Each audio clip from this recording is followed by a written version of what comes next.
Hi students. Now problem number 9 in current electricity is based on the circuit. The potential difference between A and B in the following circuit is asked. So you can look at the circuit now. This is the point A. A is connected to the positive potential of a battery, 15 volt battery. The negative of the battery is grounded. So the negative of the battery is grounded means this point is 0 volt. And the other end C also is grounded. So this also is 0 volt. In between these two we can see that between A and B there is a resistor R of some value. Now the battery of 15 volt is sending a current of 2 ampere through the wire AB of resistance R. So when this current of 2 ampere passes through this resistor, the I into R product will be equal to the potential drop. The potential drop across the resistor R. That only is asked in the question. We have to find out how much volt is dropped across the resistor. Then between B and C, if you look, there is another resistance of 5 ohm. So you can see the end C is at 0 volt.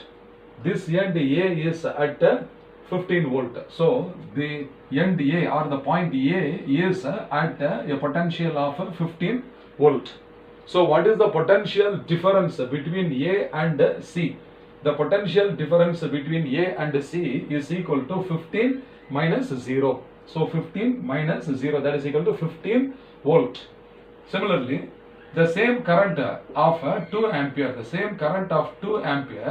when it is passing through the 5 ohm resistance, what is the IR product is 5 into 2 equal to 10 volt.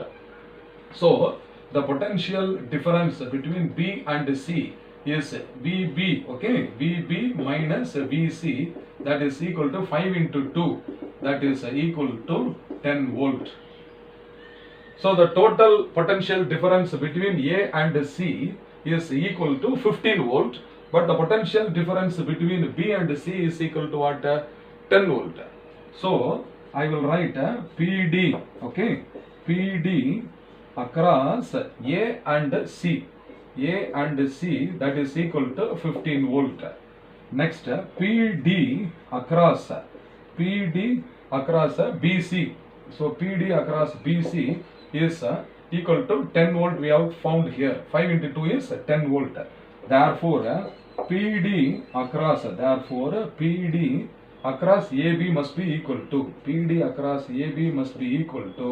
this 15 minus 10, and that is equal to 5 volt. So 5 volt, option C is 5 volt. Therefore option C is the correct answer.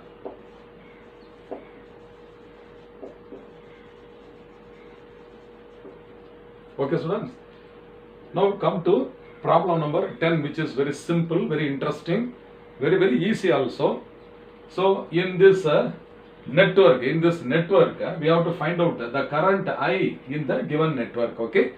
So you can see that there are 4 junctions. If you want, we can name them. So I will name this junction as A, this junction as B, this junction as C, and this junction as D.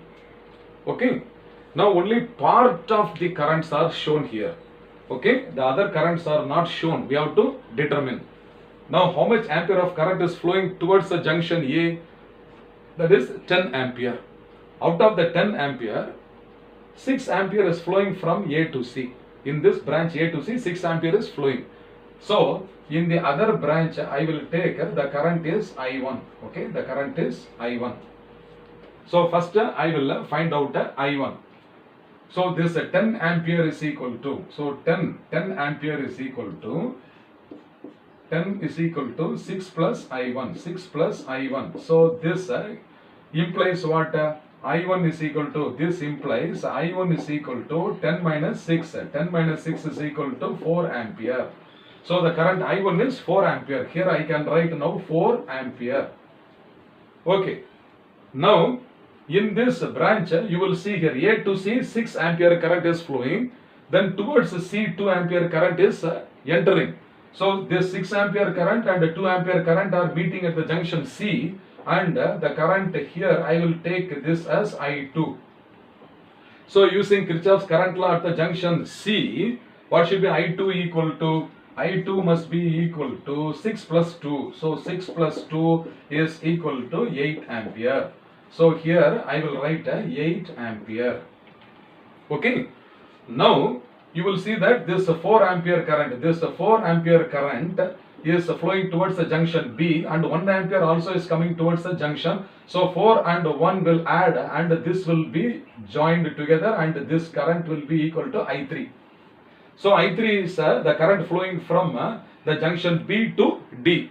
So I3 must be equal to what? This 4 ampere plus 1 ampere. So I will write here I3 is equal to this 4 ampere plus 1. Okay, that is equal to what? 5 ampere. Now finally we have to determine the current which is leaving. Okay, the current which is leaving outside. Okay, that is from the junction D. I ampere current is flowing. So I is equal to how much we have to determine. So you can see that I3 and I2 are added up. Therefore I is equal to I2 plus I3. So I2 plus I3. So what is I2 here? 8 ampere. So this is 8 ampere. And I3 is equal to how much? I3 we have found as 5 ampere. So this is plus 5. That is equal to what? 13 ampere. So this is the answer.